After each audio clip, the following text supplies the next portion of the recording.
Salut Jeff. C'est Geoffroy. Alors de quoi tu veux nous parler aujourd'hui? Eh bien aujourd'hui, on va parler des fondamentaux du revers à deux mains pour tous ceux qui veulent commencer le tennis et commencer par ce mouvement de tennis. Ok, super.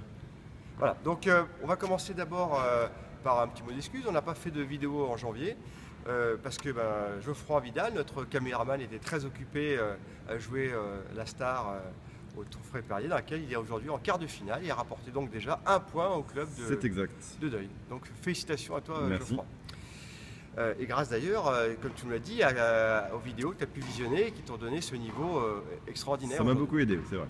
Donc voilà, donc, on va commencer d'abord par la prise. Alors la prise, il y a plusieurs prises, il y en a trois. La première, c'est une prise, on va dire, fermée, c'est-à-dire avec un tamis orienté vers le bas. Et c'est la prise qu'utilise Rafael Nadal et qui est plus associée souvent aux techniques du jeu des femmes, qui utilisent plus le bassin en rotation pour frapper, ou Nadal aussi qui utilise ça. Donc ça c'est une technique où quelque part on enroule la balle pour frapper. Donc c'est pas la technique la plus usuelle aujourd'hui, mais voilà, savoir qu'elle existe. La deuxième prise, c'est la prise Geoffroy Vidal, un peu unique, mais bon ça marche, hein, puisque tu me l'as prouvé, qui est une prise qui est au contraire une prise de coup droit qu'on garde pour le revers. C'est-à-dire que en coup droit, il garde la même prise pour faire le revers, tu es bien placé pour le savoir. Et ça donne un tamis ouvert. Donc dans ce tamis ouvert, c'est assez difficile parce qu'il faut avoir un très bon timing, dans le sens où si on tape la balle au mauvais moment, elle va s'envoler. Ou pour les balles basses, c'est plus difficile à gérer. Je confirme. Ça demande une très grosse coordination, c'est pas ce qui est plus facile. Et donc je vous conseille aujourd'hui de travailler sur la prise Agassi, Djokovic, Murray, la technique plus standard.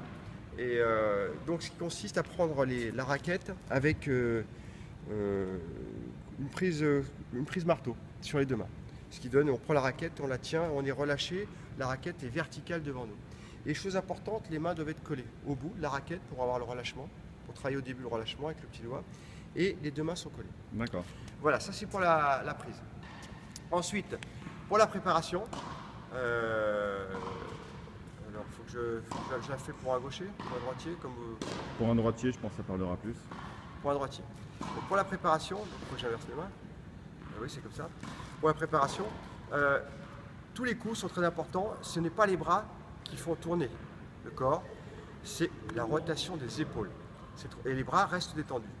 Je m'explique, la balle arrive, je tourne mes épaules comme si je voulais regarder à la rigueur sur le filet de protection qui est sur le côté. Mais mes bras ne bougent pas.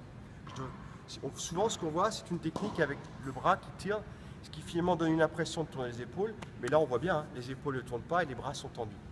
Donc ça, c'est un défaut qu'il faut éviter. Donc pensez bien au début à tourner les épaules, ce qui fait que la raquette reste un petit peu sur le côté au début. Et après, il n'y a plus qu'à tendre le bras, une fois qu'elle est là, avec la raquette en bas, avec la tête de raquette légèrement vers le haut. Et là, vous êtes directement dans la position où vous reconnaissez la plupart des joueurs ATP ou WTA.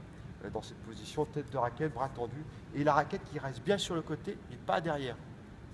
C'est vrai, comme on l'a dit, la technique derrière, c'est plus celle de Rafael Nadal.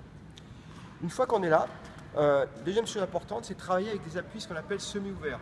Parce que les appuis fermés risquent au début de vous bloquer dans le mouvement. C'est quelque chose, je vous conseille de plutôt commencer avec un appui semi-ouvert, avec le pied sur le côté, au début. Quand la balle part, je mets mon pied sur le côté, voilà, je suis directement tourné avec ma raquette sur le côté. Et ce pied-là semi-ouvert, pourquoi? Parce que quand vous allez frapper, ça va vous permettre, avec ce transfert-là, de faire passer la hanche. Et la hanche joue un rôle important dans le revers à deux mains, comme au golf, parce que c'est lui qui va permettre de générer aussi la puissance et le relâchement en fin de frappe.